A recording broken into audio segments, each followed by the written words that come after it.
こんにちは、ジャイアントストア熊本の近藤です。今回はディスクブレーキについてお話ししていこうと思います。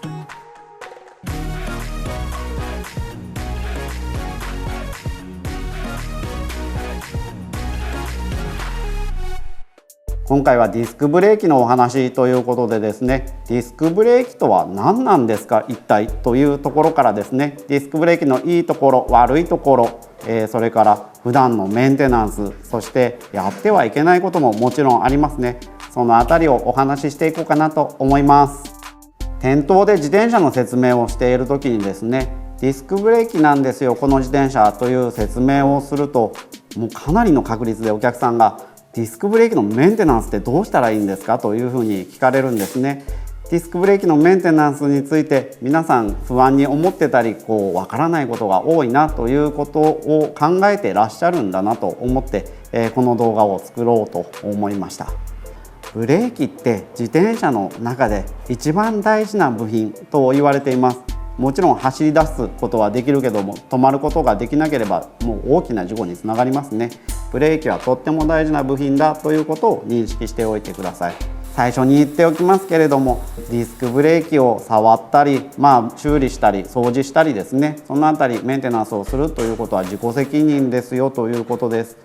自信のない方はですね、ぜひ自転車屋さんにも遠慮せずに持って行ってもらった方がいいのではないかなというふうに思います。これはディスクブレーキに限ったことではないですね。ブレーキはもちろんなんですけども、ありとあらゆる部分が、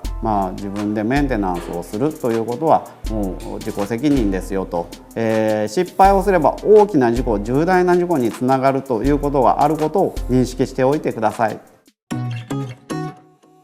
ディスクブレーキとはですね、ブレーキの種類の一つですね。大きく分けると V ブレーキやキャリパーブレーキ、そのあたりのものの中にディスクブレーキというものも存在するわけですね。最近ではロードバイクにもディスクブレーキのもの増えてきましたね。マウンテンバイクはもうとっくの昔にディスクブレーキばかりになっているなというふうにも思います。そして私たちが触れる機会がとっても多いクロスバイクにもどんどんディスクブレーキが増えてきているなというふうに思います。ジャイアントのクロスバイクにはディスクブレーキは油圧式のものがほとんどなんですけれども、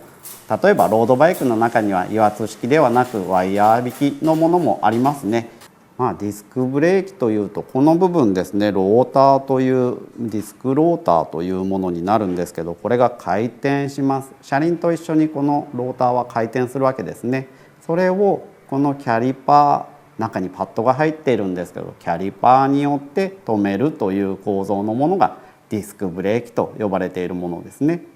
このキャリパーを動かす方式がですね、油圧式の場合はホースの中にオイルがみっちり入っているわけですね。このオイルを動かすことによってキャリパーを動かす、そしてパッドを動かしてそれによってローターを止めるという動きのもの。それからワイヤー引きの場合はですね、ブレーキレバーを操作することによってワイヤーを引っ張り、それによってキャリパーを動かしますというものになります。つまりですね、ディスクブレーキというのはこのローターをパッドで挟んで止めるというようなシステムになります。なのでここにもしオイルがついてしまったらブレーキが効かなくなりますよというものです。オイルをつけたり素手で触ったり、手が汚れていたりするとですね、オイルがついてしまうわけです。素手で触ったりということはしない方がいいですよということになります。以前お客さんの中でですね、ブレーキローターが汚れてしまったので潤滑剤をスプレー式のものですね、吹きかけて、そして拭いてみましたと。そしたらすごい音がしだしましたと。そしてブレーキも効きませんということで修理に持ってこられた方がいます。ローターにオイルを塗ってしまうともちろん効かなくなりますし、音が本当にすごい音がしだします。ローターに油を塗るというのはもう絶対にやめてください。それからもう一個付け加えておきたいんですけれども、これディスクブレーキというのはローターをパッドによって摩擦で止めるものですね。これかなり高温になります。長い下り坂を下った直後なんても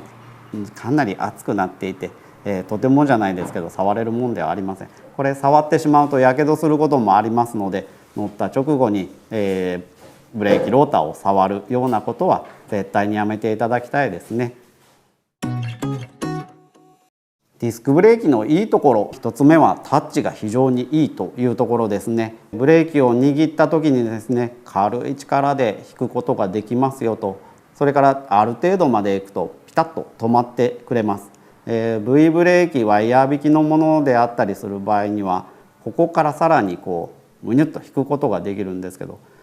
油圧式のディスクブレーキの場合はですね、ここでカチッと止まる感じがあります。これがタッチがいいというふうに私は表現しています。それから制動力が変わりにくいというのもとても大事なところじゃないかなと思います。雨の日でも制動力が全く変わらないよというふうに感じますね。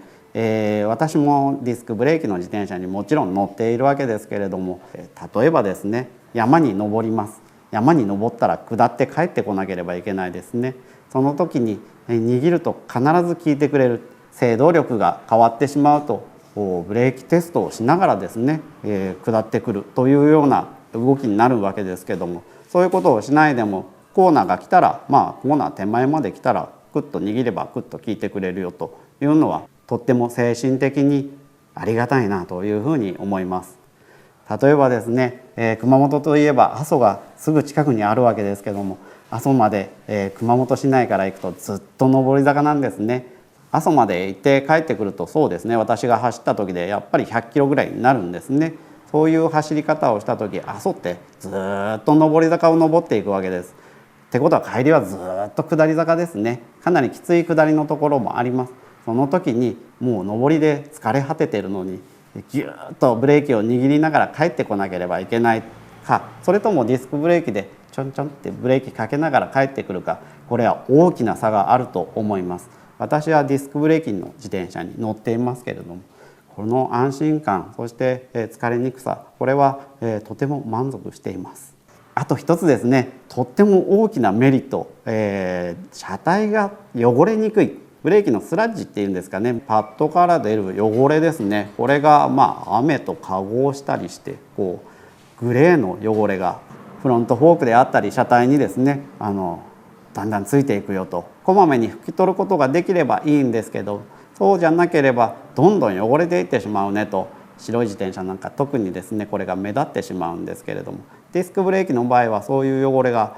一切ではないんですけども、つきにくいなというふうに思います。ディスクブレーキの悪いところもお伝えしておきましょうかね。油圧のディスクブレーキの場合はですね、オイル交換の時期がどうしても来てしまいますね。オイル交換を、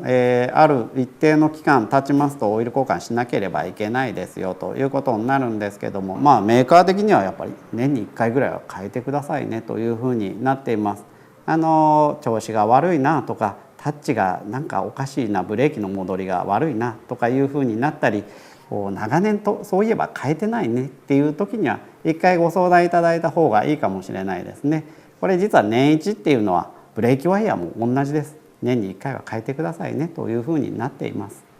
このオイル交換作業というのはジャイアントストアであればもちろん受け付けているんですけれども、作業自体はそんなに時間がめちゃくちゃかかるわけではないんですけれども、オイル交換をしました。その後にちょっと時間を置いてですね、チェックをしたいなというふうに思います。安全のためにもですね、時間を置いてから、お渡ししたいなというふうに考えています。今回はディスクブレーキについてお話ししてきたわけですけれども、最初にも言った通りですね、自転車の部品の中で一番重要な大事な部品となりますディスクブレーキに限らず全てのブレーキに言えることなんですけども、ライドに行く前でもいいですし、行った後でもいいと思います。たまにはですね、効くかどうかのチェックをしてもらったり、ブレーキのことを気にかけてあげてよというふうに思いますね。もう一度おさらいしておきますね。ディスクブレーキではやっていけないことあります。ディスクローターを素手で触らない、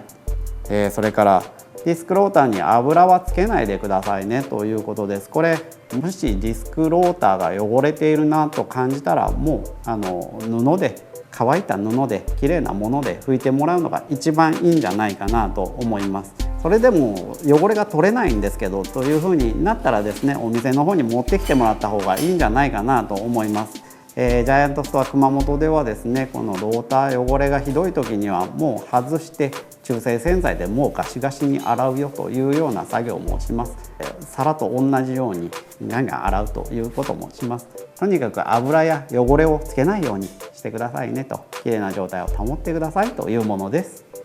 それからブレーキパッドもですね、減っていないかっていうのはもう随時チェックをしていただきたいなというふうに思います。パッドが減っているかどうかってちょっと分かりにくいところでもあります。この辺りはお店に行ってもらった方がいいかなとも思います。お店でもうそろそろ変えた方がいいですよと言われた時にはもう躊躇せずに変えてください。それほど高いものではありません。何回も言いますけど、ブレーキってとっても大事な部品ですね。自分でもしメンテナンスをしたい、修理をしたいということであればですね、やっていただいて構わないんですけど、その後には必ずチェックをしてもらって、効くかどうかですね、パッドが外れたりしないかなっていうのをチェックしてもらってから乗り始めるようにしてください。